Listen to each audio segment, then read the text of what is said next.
Hola amigos, it's Will here from Will's Custom Figures, coming at you today with a new video for the channel. I'm going to call it Workshop with Will. So as you can see here, I hope you're going to enjoy this video. It is something new, and I was going to do this work anyway, behind the scenes without doing it on camera. So I decided for this one I'd film it and see if anyone is interested. So here we go. This is going to be a custom set of figures for 3-minute warning, aka Rosey here and Jumal here, also known as Umaga and the superhero in training, aka Roman Reigns' brother. I don't know if anyone knows that. It's certainly a fact that I'm aware of. And also Umaga, for anybody that doesn't know, is the brother of Rikishi. So this is a passion project for me. I grew up watching these guys on television. I was reminiscing and talking to to Rosey's son on Instagram, who's a really nice guy, and to Rosey's wife as well. Unfortunately, both men have passed away, and somebody who lost my dad at quite a young age. Speaking to him and hearing that he liked the different figures that I've put out over the years of these guys really meant a lot. So I've decided to do a set of figures for them, and certainly if I had somebody and knew somebody that wanted to make custom figures and someone was going to make one of my dad, I'd be so happy. So I wanted to do this, and I'm going to be sending these out to the family of Rosey. So hopefully they are going to a good home and will be appreciated. I have no doubt that they will. So as you can see, I was going to do this work anyway. I just wanted to do a nice little video, a bit of a watch along for you guys if anyone's interested. Now, you're not going to see them completely completed in this video, but I'm going to talk you through the steps and things that I would do to get to that point. First things first, you can see I am using Bret the Hitman Hart bodies for both men. I think that they size perfectly well, and if I just pop the heads off, these are the Jack's heads that I've used here. You can see Rosey's a little bit smaller, Jumal's is a little bit bigger, and I'm okay with that, if I'm honest. I'm not too fussed at all. I think that these figures, of course, aren't official. If they were going to be official, you'd want Rosey's a little bit bigger and you'd want Jamal's a little bit smaller. And it does feel weird seeing Rosey and Jamal. Like, let's think about what these guys' family members have done since their unfortunate passing. And both, let's be seriously honest here, both massive talents, absolutely running through a lot of the main roster that was on WWE at the time they came in as Eric Bischoff's bodyguards. And I know they've had matches against likes of Goldberg, against Batista, and man, I love the matches with the Hardys and the Dudleys, Survivor Series 2002. God, that is an amazing show. But Sora Sikoa is Umaga, Jamal's son, and he's currently teaming in the bloodline with, of course, this guy's brother, Rosey's brother, Roman Reigns. So I'm sure if these two could look down at the legacy of the Samoan dynasty that's going at the moment, they would be extremely happy. So when I'm making custom figures, the first thing that I need to do, as mentioned, is get a good body. Now, the first task I'm going to be completing here today is removing the boots. One of the tools that you'd need if you're going to be removing boots is you would need a Dremel drill. For anybody that hasn't used a Dremel drill before, this is actually, it comes with like a cable, so it's really useful.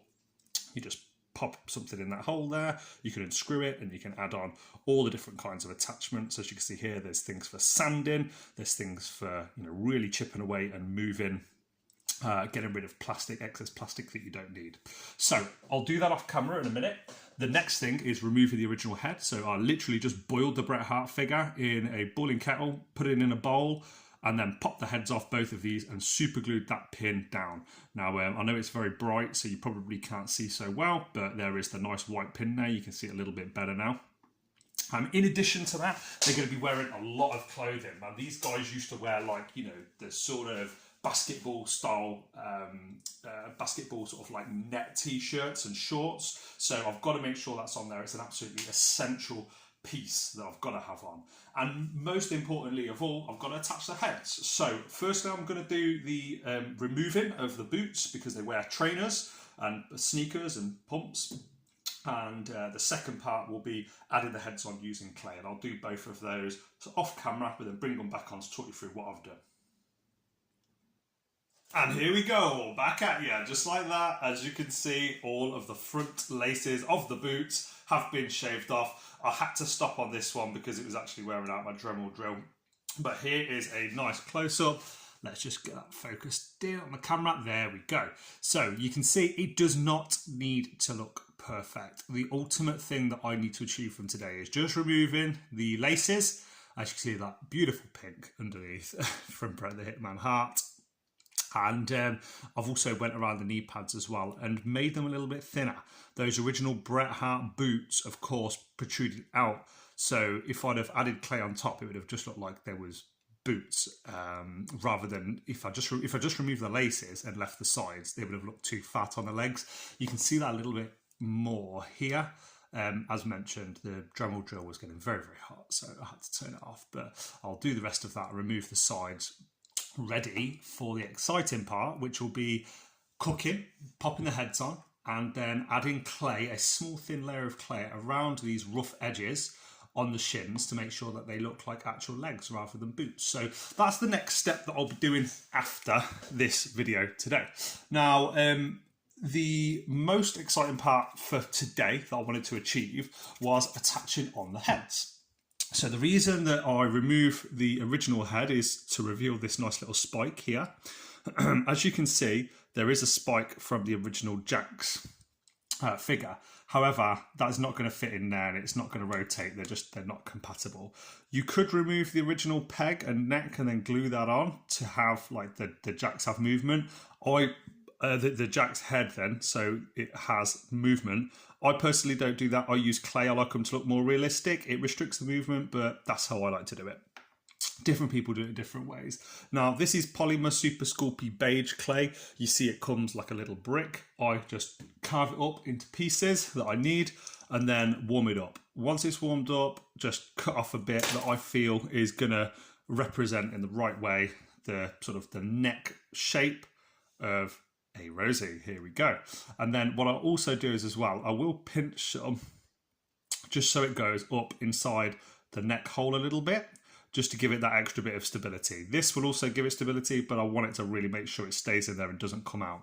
Now, neck-wise, both of these guys were very, very muscular, large men, so they're not going to have the biggest of necks, but I do want to make sure that it's firmly and securely put in. So as you can see, that's going to be a bit too big for the neck, but that's good, because when I push it down, I want there to be excess that I can then blend in. I won't do Umagas on camera because I just don't think that you're going to get any benefit out of seeing two. I'll do that off camera, but I will still film. Here we go. Sorry, Umaga. Jumal, moved you out of the way a little bit. So here we go. Pushing him down in there, I think that looks like the head that I want, in the right position that I want. Of course, the neck is way too big. Also missing the ponytail, just noticed that. What I'll do then is, I have my different tools. I'll put the tools behind so you can see those. It is a toothpaste holder that I've just got. There's this side for all my metal tools and there's this side for all my wooden tools. What I'll then do is I'll then use this tool to not take off all of the clay, but to remove the excess I 100% won't need. So as you can see, removing all of it would mean the neck was way too thin and I had nothing then to blend in and to work with attaching it securely onto the body. Now, I remember when I first started doing figures, the necks were huge and I kept having feedback from my customers and from other people, the necks are too big, the necks are too big. And I remember being like a little bit, that's my thing. I want to make sure the neck's secure on there. But then over time, you develop your style more and more. And I've kind of developed a technique now that I feel works for me, and where the neck is not too big, but it is also secure on there. I sent off a James Ellsworth figure once. Man, if anyone has seen that James Ellsworth figure, that was a super crazy head cast that I made out of clay, and then I altered it and changed the dimensions and everything, and it looked really good in the end. But that snapped to the post, unfortunately, and I've not had anything since snap. So touch wood. It's a wood quit. Here we go. Touch it. Yeah, that won't happen again. As you can see, the proportions of the neck now seem a little bit better. So the next step is, I'm just going to wet my fingers, is to slowly start to blend this into the body. As you can see, it is absolutely not blended here, but I want to firstly secure the clay against the body. It's not as important at this stage to secure the head against the neck. So I'm just continually wetting. I find wetting my thumbs, my fingers really helps with getting a nice smooth finish on there.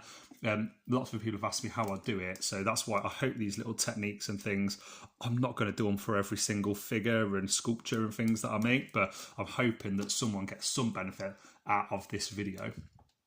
Here we go.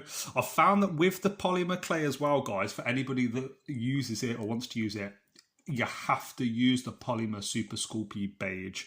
If I use the grey clay, that they do, it is far too hard. If I use, there's another colour, the Living Doll, man, that is far too brittle and it just falls apart. It's a bit like, imagine you sort of like rubbing like a flapjack in your fingers. It keeps falling off into small bits. I don't know what kind of sculptors use that clay, but I think it's really bad. So as you can see, the neck is now securely on.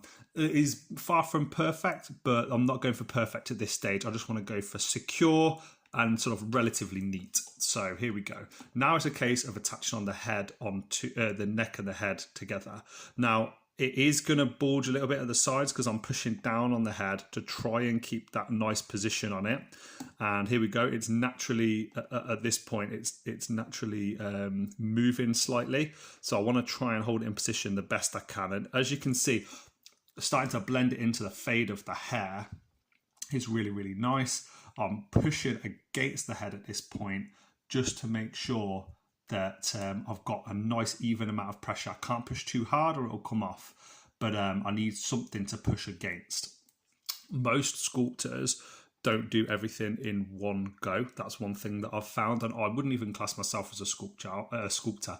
I am a hobbyist. Like, I've never been trained how to do it. I've just watched YouTube videos and so forth, and that's how I've got myself to the stage where I'm at now. So professionals, I'm sure, do things differently, but I always do multiple bakes and cook multiple times, as I will be this one.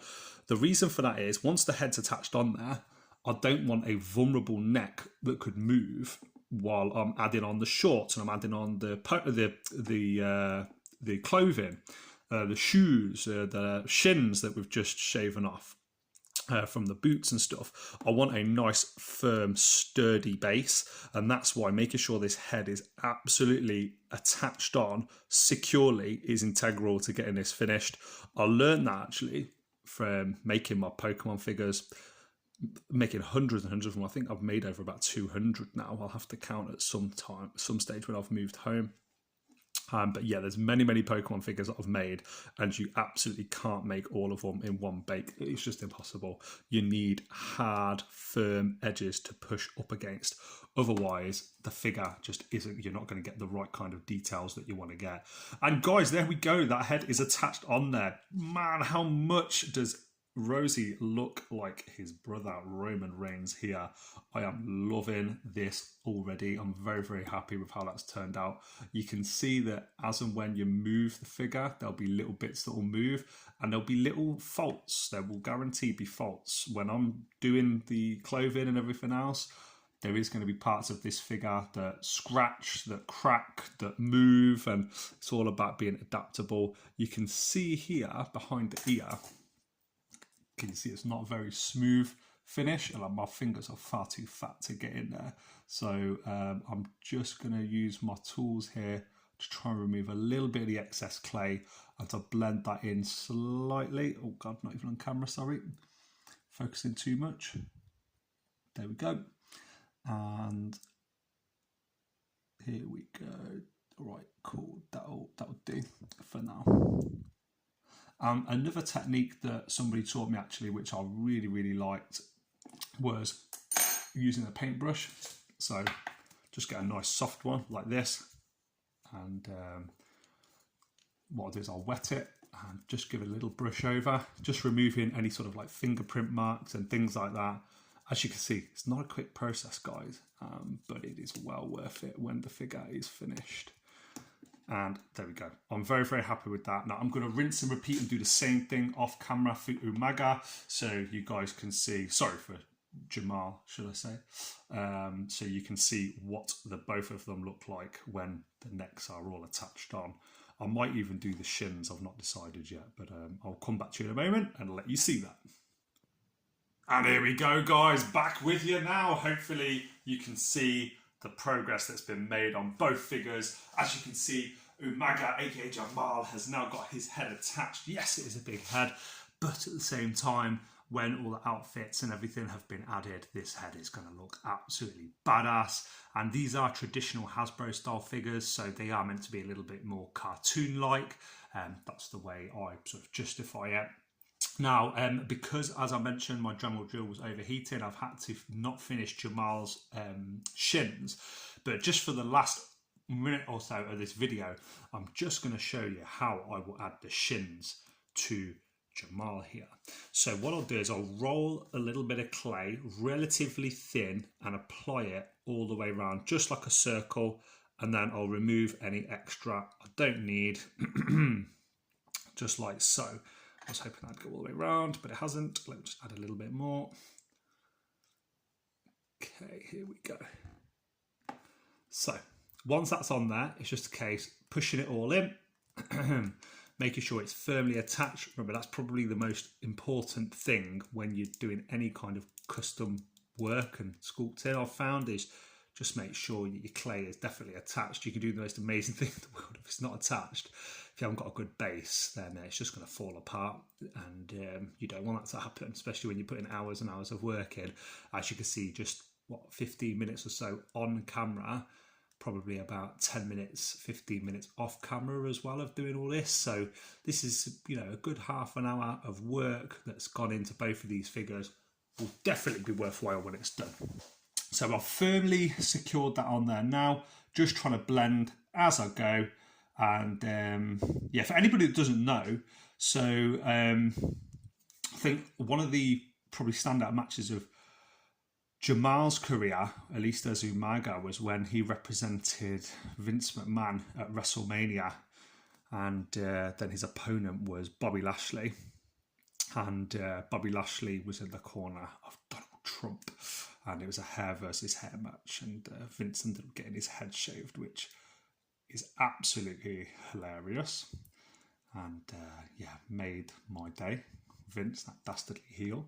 I'm sure a lot of people would love to have seen Donald Trump get that hair shaven off, but hey man, you can't go back in time. That was a really underrated match at WrestleMania as well. I really enjoyed that recently when I watched it back, so I intend on watching that match with my son very, very soon. He's a real big Umaga fan.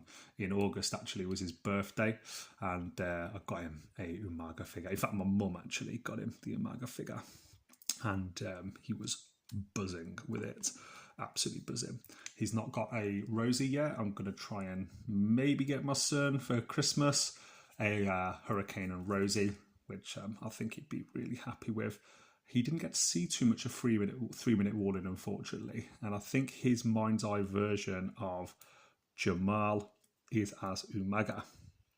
But for me, the standout is the 3 minute warning. I love this team. And what would a 3 minute warning, guys? Let me know in the comment section below, be doing today. Would they be in AEW? Would they be in WWE? I'm kind of feeling that they've got a little bit of they'd probably be representing and bodyguarding Roman Reigns if they were still around, and they were, you know, taken from 2002 era Eric Bischoff and just stick her in there with Paul Heyman and the rest of the Samoan Dynasty. And what does everyone think of that Samoan Dynasty storyline, man? Roman Reigns is doing insane things that I think that John Cena probably should have done. It's had a really, really strong heel turn. Very, very happy with what they're doing with Roman and with Solo Sikoa and the Usos as well. Well deserved, and kind of reminds me a bit of giving a push to your reliable people in like the Usos, like they did to your Eddies and your Benoits back in the day, when they really pushed them as the new faces of WWE around WrestleMania 20. And guys, there we go. There is one shin done, another 3 to go. And that brings me to the end of this video, guys. Thank you so much for watching. I will do another Workshop with Will, WW, and I'll do that probably in the next week or two. Let me know if you like this video. I will put another one out there if you do, and talk you through the sculpting of the rest of the clothing, making sure that it represents how they would appear on television, and also then the painting as well. The painting is probably my most exciting bit, because that's where the figures really come alive. So guys, if you like this video, please give it a like. Please comment, also subscribe. Let me know in the comment section below if you like these and if you want to set these in your collection, or if you have any questions and you want to make your own. I'm always happy to help and give hints, tips and advice. And from myself, from Rosie, from Jamal, from 3 Minute Warning, I'll see you guys on the next one. Adios.